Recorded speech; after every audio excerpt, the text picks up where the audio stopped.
Good morning, everyone. It's Sherry at Attic Inspired Crafter, and today I'm going to do a walkthrough of a mini album that I created that I am so thrilled on how it turned out. Typically, these videos are very short, but today I'm going to take some extra special time to talk about what I did. So I did not have a plan for this. My friend and I gathered together on National Scrapbooking Day a few weekends ago, and I just pulled out this paper line and this album from Simple Stories and decided just to go to town, and it evolved into something that turned out really extra special. So the paper line that I used is Simple Stories Hearth and Home, and it was the collector's essential kit. So you get all the paper, you get the chipboard stickers, some washi tape, which I yet have to find. I'm sure it was in the kit and I have no idea where I put it, so I did not utilize that. The journal bits and pieces came with the kit, and the 12 by 12 sticker sheet. I also used a 6x8 pad, a package of the regular bits and pieces, and some puffy stickers and the foam stickers. So, oh, and also the brads, the enamel brads. So I used everything from the paper line, and what I have left is literally scraps, like just very minimal, which always tickles me.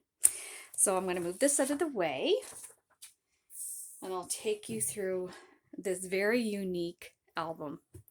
So this is the cover, and as you can see, there's a lot of dimension, there's ribbons. This piece is actually a chipboard piece that I stitched. I did a lot of stitching in part of the album, which you'll see, and used a lot of the different bits and pieces to create this album. So the Hearth and Home collection, it's kind of a home slash recipe collection, which I always love doing recipe books because I think it's just such, it tells a story in itself on your heritage and your traditions, because everything happens around food. We celebrate with food, we mourn with food. When we're sad, we eat. When we're happy, we eat.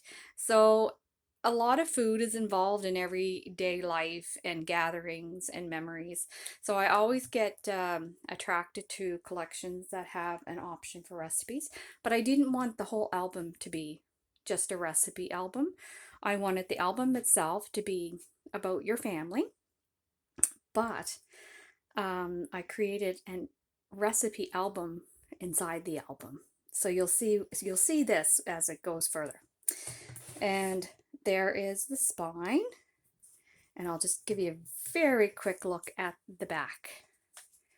So this is the back, and this is the recipe book that goes with the album, which I'll walk through. So as we go through, inside the cover is also another very colorful, lots of pockets. I used all the tags that came with the collection. Oh, and I should mention I also purchased 3 extra sheets of the recipe cards. Just added some details. I love just putting thread down everywheres. And then this flips up, spot for photos. I love Simple Stories anyway, but their vintage lines, their foam stickers are my absolute favorites. So here's some options for pictures or journaling. Same on this side. And when I do these albums, I like to put the dimensional stuff on the outside of the plastic covers so that when you put your pictures on the inside, you don't have to worry about trying to cut your pictures or whatever. You just plunk your pictures down, and when you slide it back in, it looks very nice.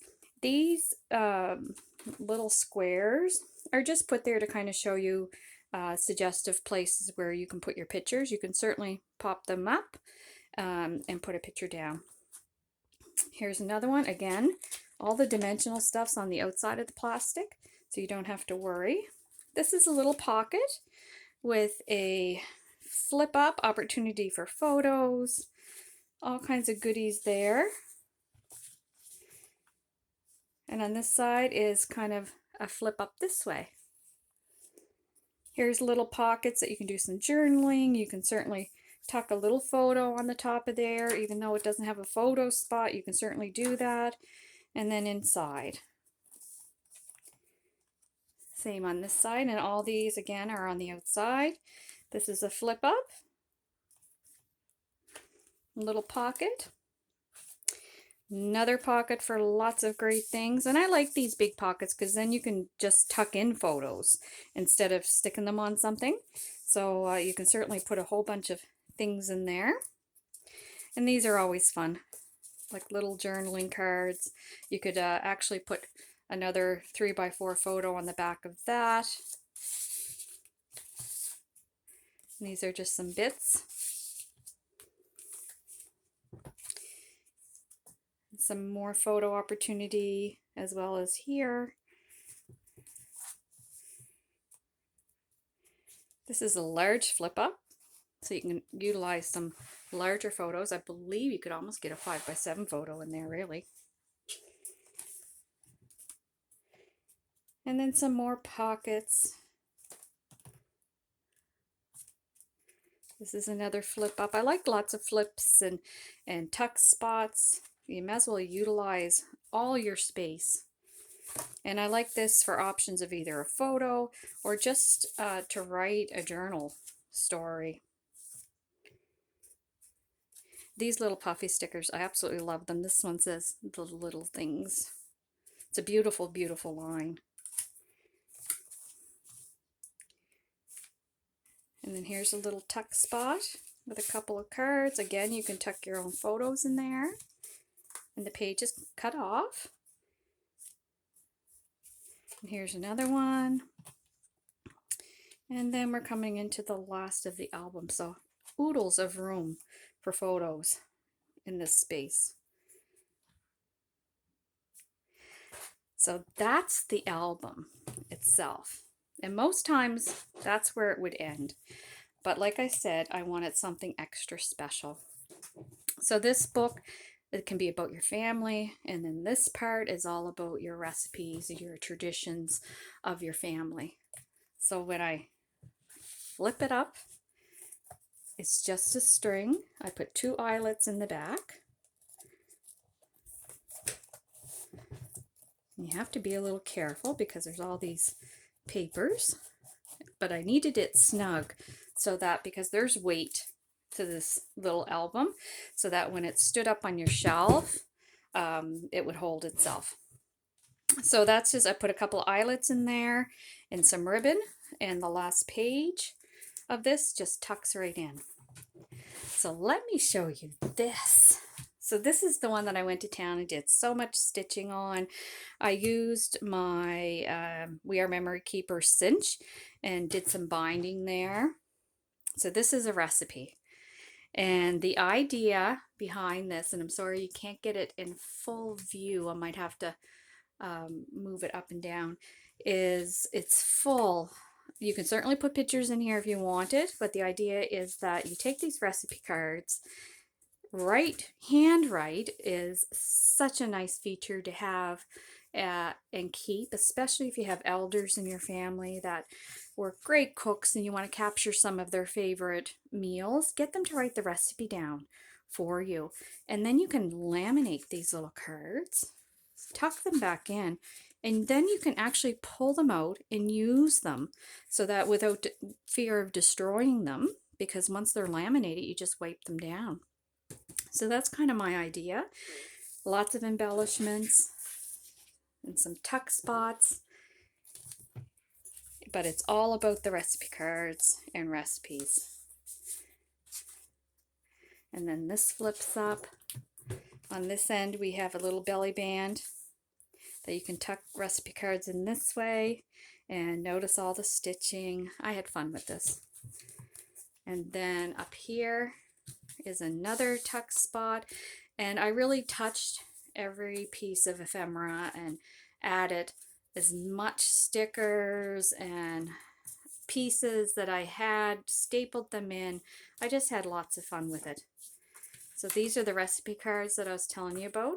You get one sheet in the kit, but then I bought, I think it was 2 or 3 extra kits or sheets.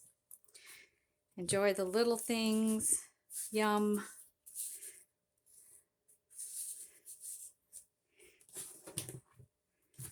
And this is another belly band, but I did put a pocket because I found that when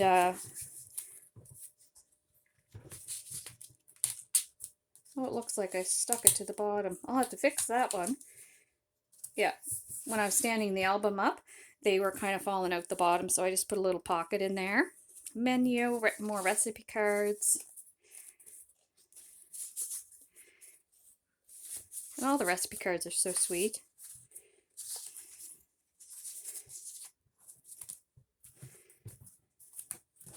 And then these ones are just a break to give you just some visual.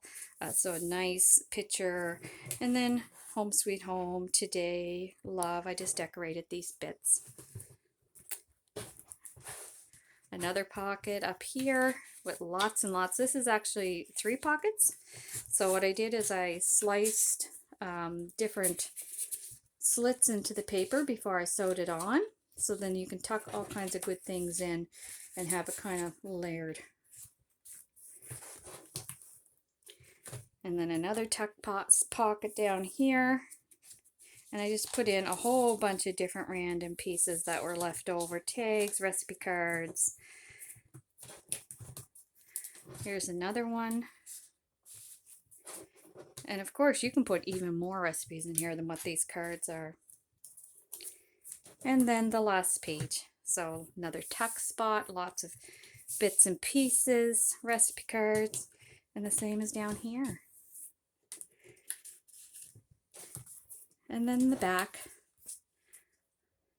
And then what you do is it just slides right back in. This back page can slide right back into its position in there. And then you can store it on your shelf as such. Well, I hope you enjoyed this walkthrough. It's a beautiful, beautiful line by Simple Stories. Look them up. Most of your local scrapbooking stores would have it. It's been very popular this season, and I hope this gave you some great ideas and inspiration for how you might want to utilize this collection. It's absolutely terrific. So thanks everyone. Have a terrific day, and I'll catch you again.